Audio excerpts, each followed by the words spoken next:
What's up, guys? Mason the Rock Henderson here. So I wanted to do kind of like a preseason opening video before the season started, basically talking about some of the storylines coming out of the preseason, some of the transfer stuff. But I forgot to do it, didn't get around to it, got a little busy, and now the season started. So here we are. First game's already happened. So I'm basically gonna sum this up into one video. I'm still not entirely sure if I'm gonna be doing a game by game review this year, and that's mainly down to I haven't actually found out if they've dropped Bally Sports yet as a provider, um, because that was the big issue, or well, one of the big issues I had last year, is that I couldn't watch every game because we don't have Bally Sports Southeast, and so whenever they'd go away, or if I wasn't able to make it to a home game, I couldn't watch the game because Bally Sports is terrible. So if they've fixed that, then I'll try my best to review every game. I won't probably be able to get to every game because I'll be busy sometimes. But I'll try my best to review every game. But for this one in particular, I'm just sort of going to sum it up real quick after talking a bit about the preseason stuff. But yeah, let's go ahead and talk about that because I'll be honest. I mean, obviously, great first game. But before that, I was a little worried going into this season, just because I feel like the people in charge of the transfers, especially Bocanegra, which I'm one of the hashtag Boca out people, because I don't think he's done a good job with recruitment ever since those first couple years.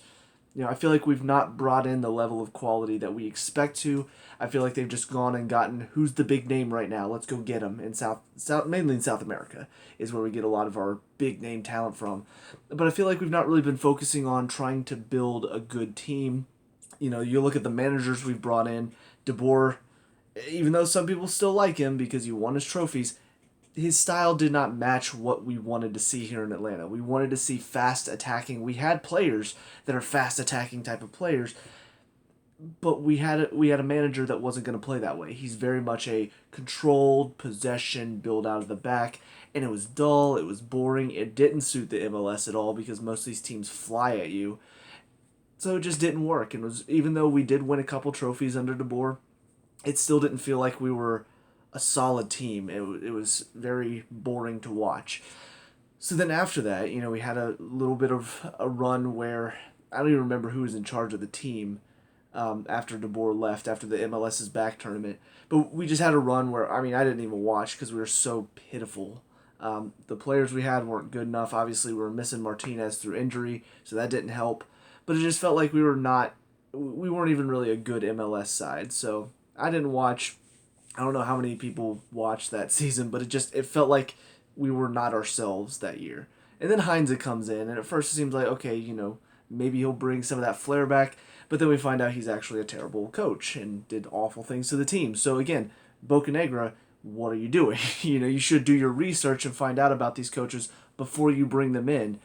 And then now we're stuck with Pineda, which, he's still young, still has time to prove himself, but I prefer that we go get a manager who knows what he's doing, and Pineda still very early on in his career. Now, he could do fantastically. I'm not saying he's going to do poor, but we needed a manager to come in and really help us get back up to where we should be, get back up to the top.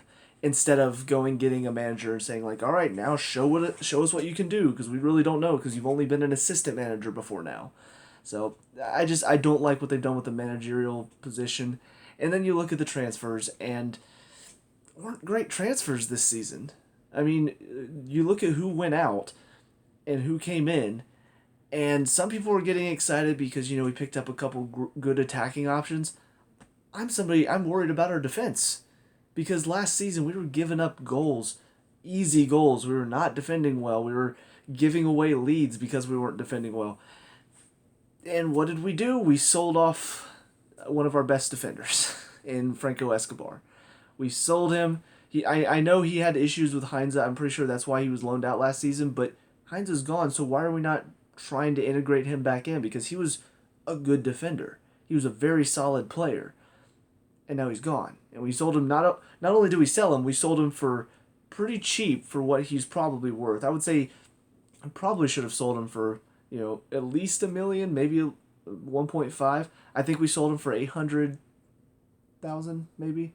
So not even for that much. We sold him to LAFC as well, who's they've been doing pretty well since they've come into the league, so they don't need help, and we're giving them help by giving them Escobar.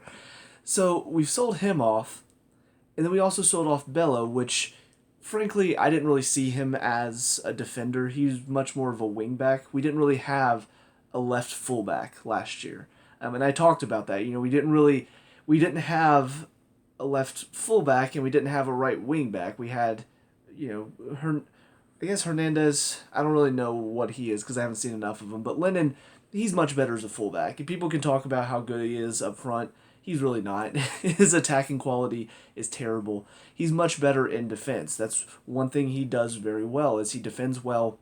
He works hard to get back, and he's very good about tracking runs. Bello on the other side, good on the attack. Not great, but he's good, he's solid. He's got some pace. He's good about being on the ball, dribbling through players. But defensively, he really struggled. So we didn't really have two fullbacks on both sides or two wingbacks on both sides. We kind of had one of each. So I guess in that sense, they sold Bello. They brought in Gutman, who does seem much more like a defensive fullback, which is good. And we'll see more. The first game from him was pretty good. So we'll see if that was just flash in the pan or if there's something to him. But I look at the center of the defense, and while Robinson and Campbell did pretty well, we've still got Franco, who I'm still not convinced by. I know people still love him for some reason. I still don't think he's that great of a defender. I still see a lot of gaps in his game, and we don't really have anything behind that as far as I know. If we do, it's somebody I don't know who they are. So I'm just really worried that we didn't do our job for the defense this season. And even in the midfield, we do have a bit more depth there this season, but I still look after you go past pretty much the first team and get into the bench a little bit. We are getting some players back, but Sadich still has that chance to play right now. And even though Longshore thinks he's incredible, I don't understand how. I don't understand why we went and got Sadich to begin with. I know we needed to make up the numbers, but it still didn't seem like a good pickup. And even now, he was one of our weakest players last night. So, yeah, I don't see him as an option. But right now, because we don't have Sosa, we are still getting Moreno back from injury. And Hindman's still not fully back from injury. He's still got the chance to play because we typically play with three in there. So Alonso's an option. Roscetto is an option, and once Moreno gets back, he will be an option. But Sadich is still in that picture, so I still feel like in the midfield, in the defense, we're still lacking. Guzan, he's getting older every year, so I don't feel like we went and got really a backup replacement for him because we did go sell Khan, but then we picked up like a couple, one from Miami and one from Orlando, I think, like as free agents or something.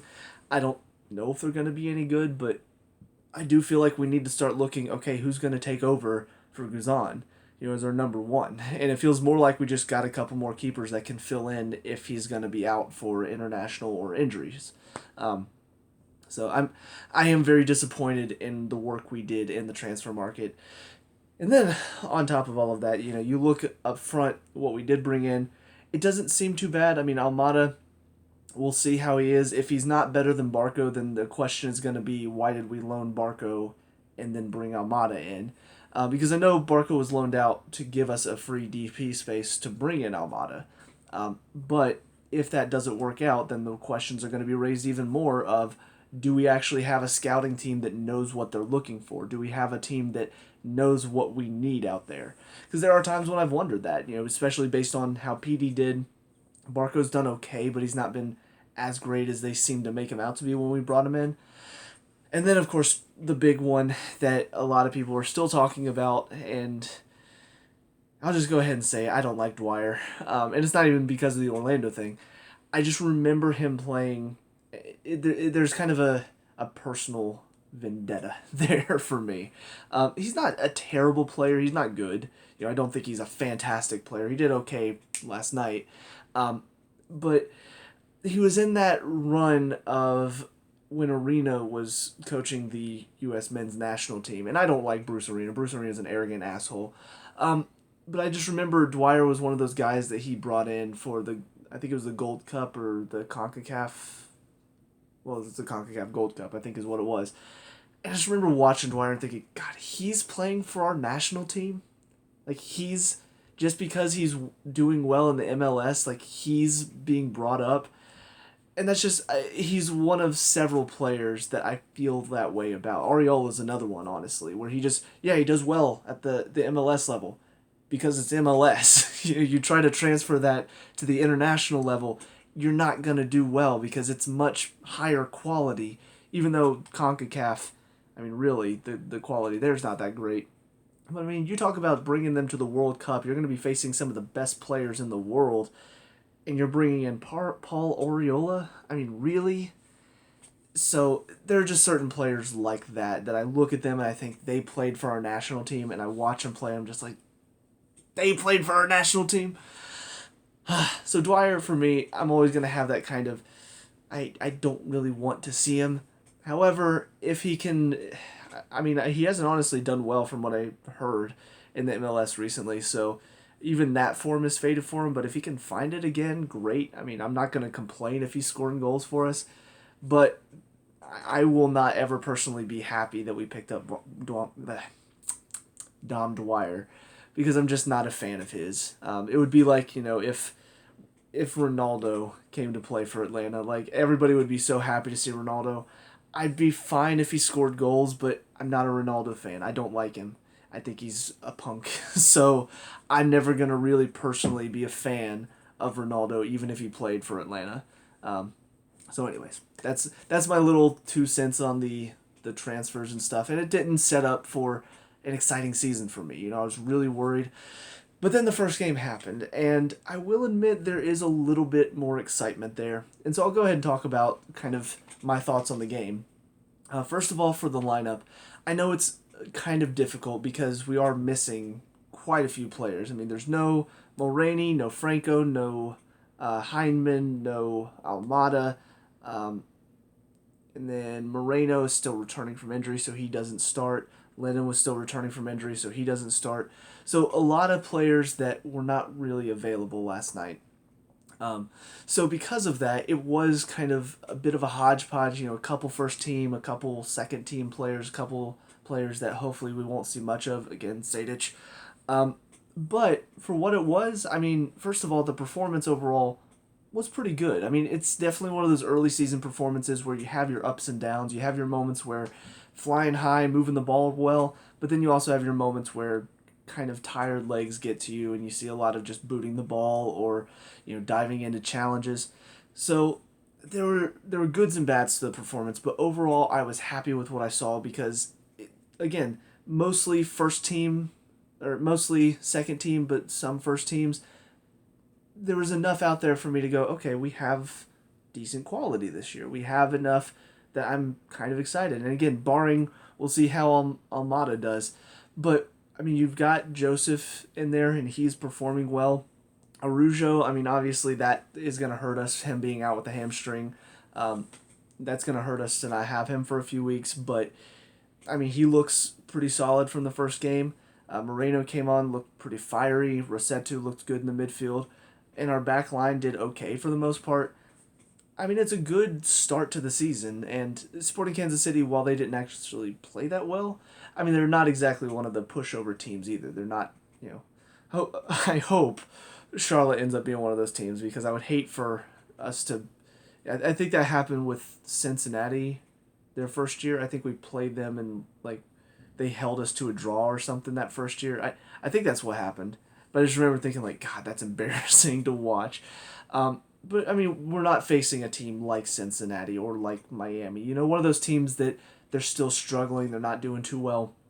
Sporting Kansas City are a team that they're normally in and around the playoff picture. They didn't end the season well last season, but they're not one of the worst teams in the league. So it's a good start against a decent team. They didn't exactly play well, but they were okay on the night. They gave us enough to put us under a little bit of pressure. So we'll talk about individuals. Guzan, I thought, looked okay. He's definitely shown his age a little bit, and I think that really is shown in how he moves the ball. A lot of his passes really weren't coming off last night, and he's typically hit or miss on it for the most part, but last night it was more miss than hit. So hopefully, maybe it's just his touch is gone for now and he needs to get it back on, but I don't know. We'll see. We'll see. In the back line, you got Hernandez on the right side. Again, haven't seen much of him, so I don't really know if he's more of a wingback or more of a fullback, but based on his positioning last night, not a great fullback. Like, he's okay. He did some decent things on the right side. He made some good challenges. But honestly, like, there were several moments where I felt like he was caught out of position. He's pushed further up the field, and now the ball's getting played in behind, and he's losing his man, and now Campbell has to come over and help. So just some moments of nervousness from him where I feel like when I watch Lennon, even if he does get beat, he's got enough pace to get back and get behind the ball. I didn't see that from Hernandez. So I definitely feel like if I'm choosing a right fullback, Lennon right now is the first choice because I just think he's a much better defender than Hernandez looked.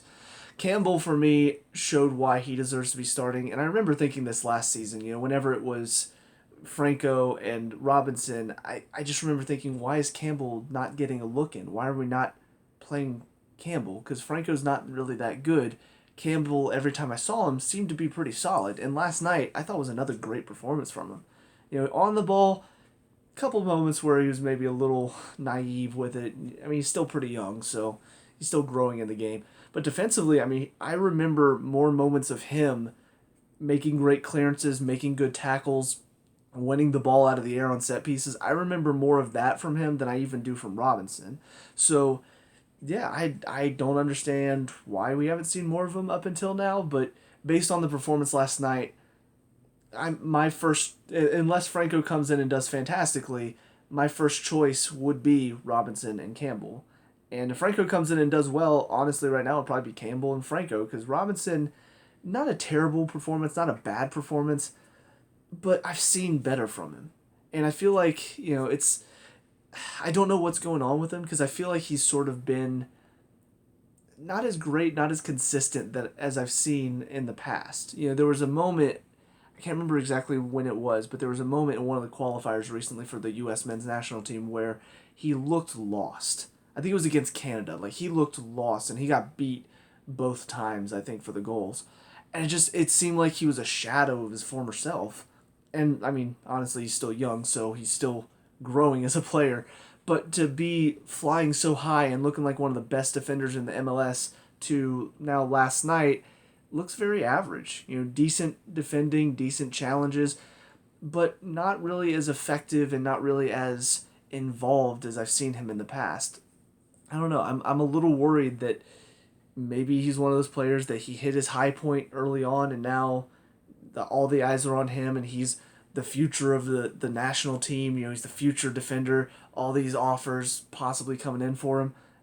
That can get to a player, and that can start to sort of drop him down a bit. So I hope he can find that form again, because we need him to be that good.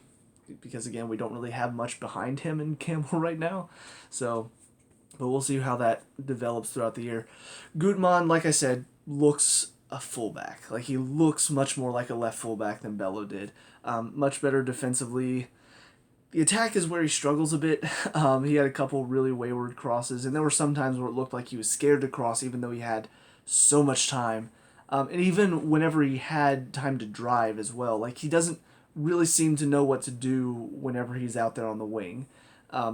So I hope he can develop some of that, because there were several moments I remember just being very upset because he had easily like 10 yards in front of him to just drive at the defense and make something happen, and he takes a touch, and now that's 5 yards, and he takes another touch, and now it's 3, and so now all of that time is gone, and now he's got to pass it backwards or something because he took way too long. So that is something that he needs to develop a bit more, because we do tend to rely on our fullbacks to get up the field quite a bit. So that it's a minor criticism, but it's definitely one that if we're going to see more of him, which we probably will, because it's either him or Mikey Ambrose, which it's Mikey Ambrose. I don't know why he's really couldn't go get a better backup option than Ambrose. Come on.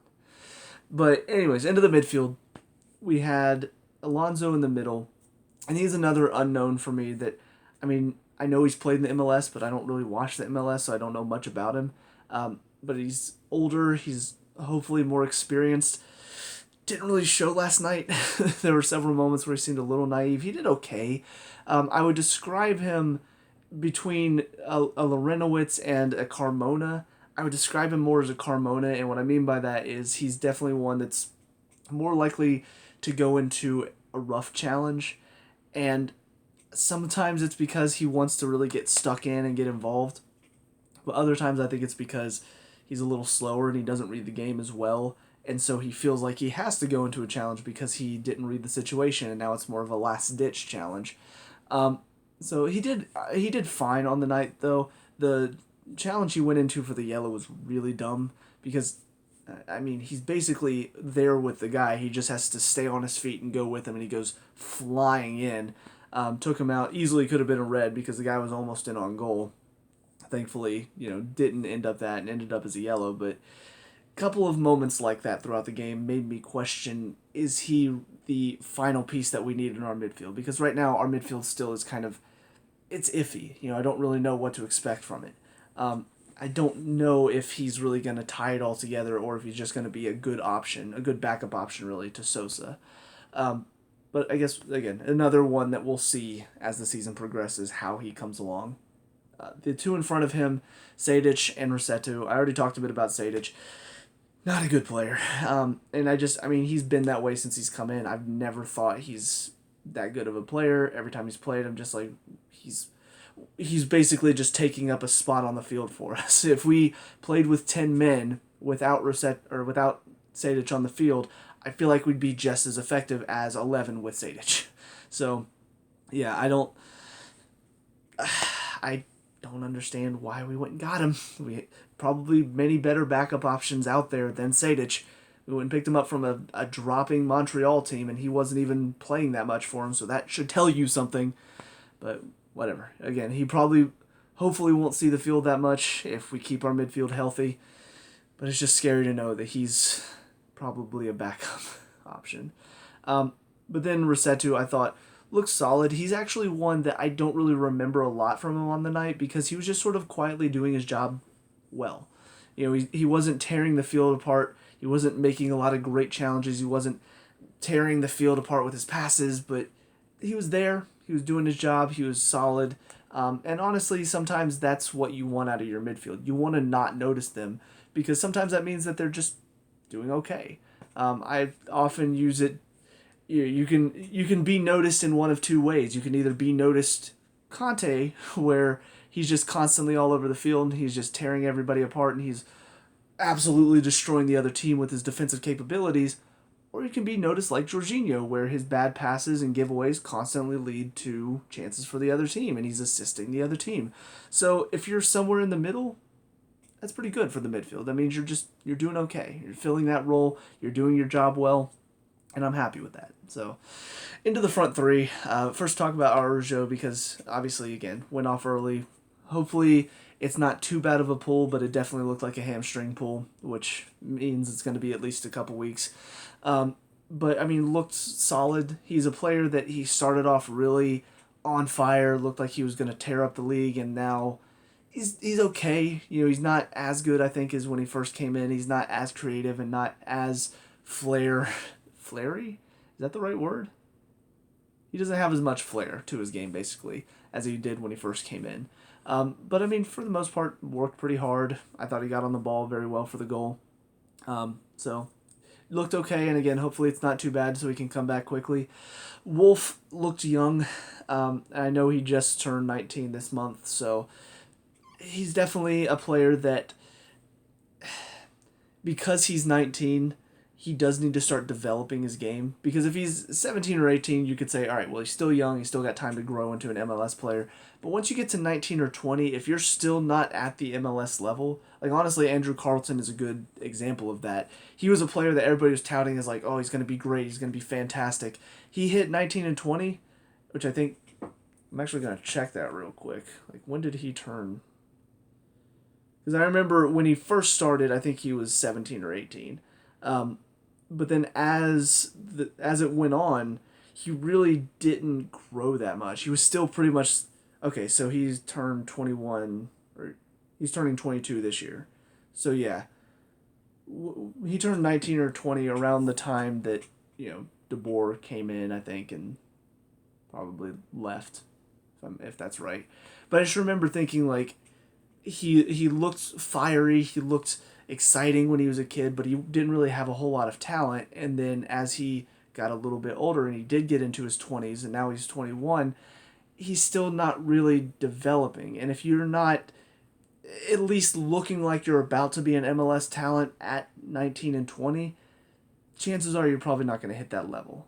Some do, but for the most part, if you get to that point and you're not quite cutting it, most of the time you're just going to kind of ride that point of he's okay. And for me right now, Wolf, he's still not at that age where you're a little concerned that he's not quite developing into MLS talent, but he is getting to that point. He's getting to that point where we've seen him a couple times now. He played a few games, I think. I think he played a couple last year. Like, came off the bench as a sub. But I mean, starting the game last night, looked young, looked a little nervous at times. He still had some good moments. He still had some moments where it looked like he was trying, but definitely didn't feel like he was really the level of quality that we expect to see. So hopefully he'll get to that point, because it would be nice to have another, homegrown talent come through our academy and show us what he can do, which I'll talk about Wiley in a second. But finally, Martinez, as far as the starting lineup is concerned, looks a little bit more like his old self. Still not quite the same Joseph that I remember under Tata, but I feel like a lot of that has to do with the help he has around him. The players that are backing him up, it's not the same quality as Almiron, and it's not going to be. So he's got to start to really find the game himself a bit more, because that's something that I feel like he's really struggled to do ever since Almiron left. Because most of the time it was Almiron would make stuff happen and Joseph would benefit off of that, which is why he broke the record when he did. But now it's much more he's got to make things happen for himself, because the talent behind him is solid, it's okay, but it's not talent that's going to basically do everything themselves. They're going to need his help. So hopefully he can change his game a bit to get to that point. Because, I mean, I'd love to see him get back to that goal-scoring form that I remember, because he's still got a lot of talent to him. It's just he's more used to waiting for the game to come to him. And I think he's got to get used to, no, now you've got to make the game happen. You've got to bring it to you. You've got to bring the players in around you into the game as well, because he has the ability to do that too. So talk about the subs now. Dwyer was the first one on, again, Araujo early on for the injury. And even though I don't like him, I thought he was pretty good last night. I mean, just he worked hard on the wings. It wasn't fantastic, but for the most part, he filled in the job well. And I know he's not much of a winger, so seeing him fill in on the wings, I thought he did okay with that. And then when he moved into the center, I thought actually looked a little bit less comfortable. Like, I don't know why. Maybe it's because in the center he had less time on the ball, whereas on the wings there was much more space out there to play from the way Kansas City was playing. So I did think that was a little funny. It's like, he's a striker, but he actually looks better out wide because he has time to play. So I do think he's a player that if he doesn't have time to play, if the defenders are right on him, I think he struggles. But again, you give him time and space on the ball, he's got enough talent to where he can make something happen, and the goal was good proof of that. Next subs were, I want to say it was Moreno. No, I think Lennon actually came on. I think that's right. It's the thing, I'm trying to remember it, because it was Lennon came on for Wolf. Moreno came on for... Who did Moreno come on for? Came on for one of the midfielders. I can't remember if it was Sadich. I think it was Sadich. Yeah, Moreno came on for Sadich, and then Wiley came on for Martinez. Okay, so I think it was Lennon came on first. I know it's only been it was last night, but the game's already left, most of the game has left my mind. I think Lennon came on first for Wolf, and they played him more as a right wing. And like I've said about Lennon, he's not a winger. He's not good in the attack. His crosses are not good. I mean, he had the one chance where he was in the box one-on-one with the keeper, but because he doesn't have a left foot, he instead tries to flick it outside of his right, and just terrible chance. I actually turned to my dad's assistant coach that I was at the game with. I was like, he might as well just go ahead and donate that left leg to charity since he's not using it, because he doesn't have the attacking quality. He just doesn't. He's not a good striker of the ball. He doesn't send in his crosses very well. So he's a much better defender. So just let him defend. Let him do what he does well. But I mean, he still worked hard, so that was perfectly fine from him. And then Moreno and Wiley came on for Sadich and Martinez, which then, of course, like I said, pushed Dwyer up into the center. Wiley, apparently he's a left back, but they played him as a winger last night. And, I mean, again, this going back to what I was talking about earlier, wanting to see more homegrown talent come up from the academy and actually do something at the MLS level, I thought Wiley looked pretty good. Not great, but you compare Wolf's performance to Wiley's performance, and obviously Wiley got the goal, so that does seem to knock him up a bit. But even outside of the goal, I felt like Wiley was much more involved. He was much more effective on the ball than Wolf was. So I'm shocked to see that apparently he's a left back normally, because he looked comfortable in the attack. So I don't know. We'll probably see more of him after that goal, because I'm sure the coach will reward him for that. But yeah, I mean, if he continues on this run, again, it's the first game of the season. He's coming on when Kansas City are probably worn out from the rest of the game. So it's not like he's come on in the most difficult game of our season. However, it's still good to see the first game of the season, he comes out with a fire, he comes out ready to play, and gets rewarded for it with a goal. So, very touching moment too, because I saw the video of his dad's reaction whenever he scored, and I was like, that's good. Somebody stop cutting onions back there, man. It's just and then Moreno came on, and that's really, I think, because there was sort of a feeling of, it was a lot of Kansas City in the second half coming at us, trying to get a goal back, and obviously they did off of a set piece. But when Moreno came on, that's really when I felt like the momentum shifted a bit more in our favor, at least as far as the attack is concerned. Kansas City still kept a lot of possession because we were happy just sort of knocking it forward and defending well.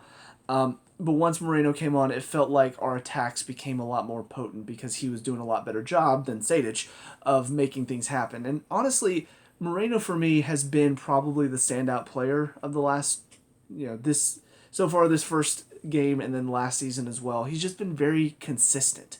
He's very good at making things happen from the midfield.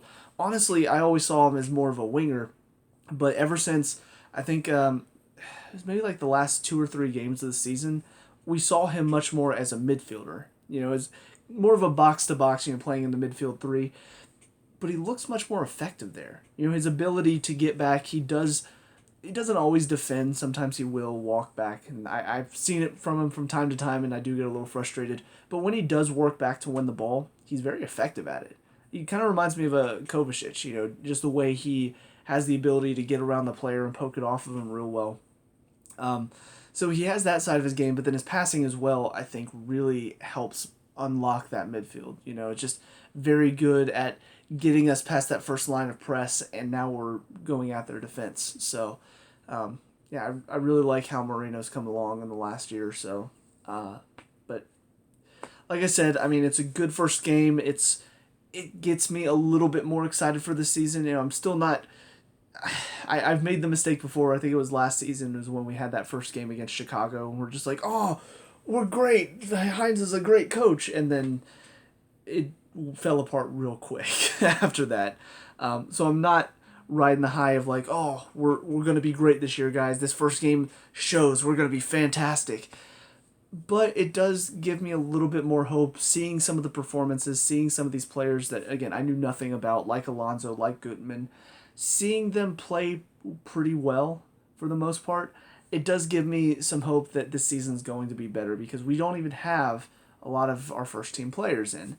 So once you get Sosa back, once you get Heineman back, once you get Almada in, once you have Mulroney as another option, you've got some good keys to use out there on the field that I feel like can really help us get some good results this season. And again, Defensively, I'm still a bit worried, but if Campbell can keep on this form and if Robinson can find his form or if Franco can come in and do better than he did last season, I really do feel like this could be a much better season for us. So, fingers crossed. Again, I'll try to do a game-by-game review when it's possible.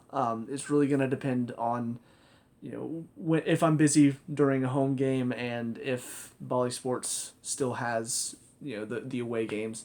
But I'll do my best for you guys because I know that there are some Atlanta United fans still that I think have watched my videos somewhat, a little bit. But if you are watching, thank you. And if you're also an Atlanta United fan, glad to have you here. I'm sorry that I'm not the 100% positive person that I know a lot of Atlanta United fans are. Because I feel like anytime I bring up a criticism, there are always like 5 or 6 people, God, stop hating on the team. I'm like, I'm not hating. I'm just pointing out the realistic points here. But anyways, that's it for me. So let me know what you guys think in the comment section below. What were your thoughts on the game? What were your thoughts on our transfers? Let me know. We can talk about and discuss all that good stuff. Leave a like and subscribe for future Atlanta United reviews, and I'll see you guys when I see you. Peace out.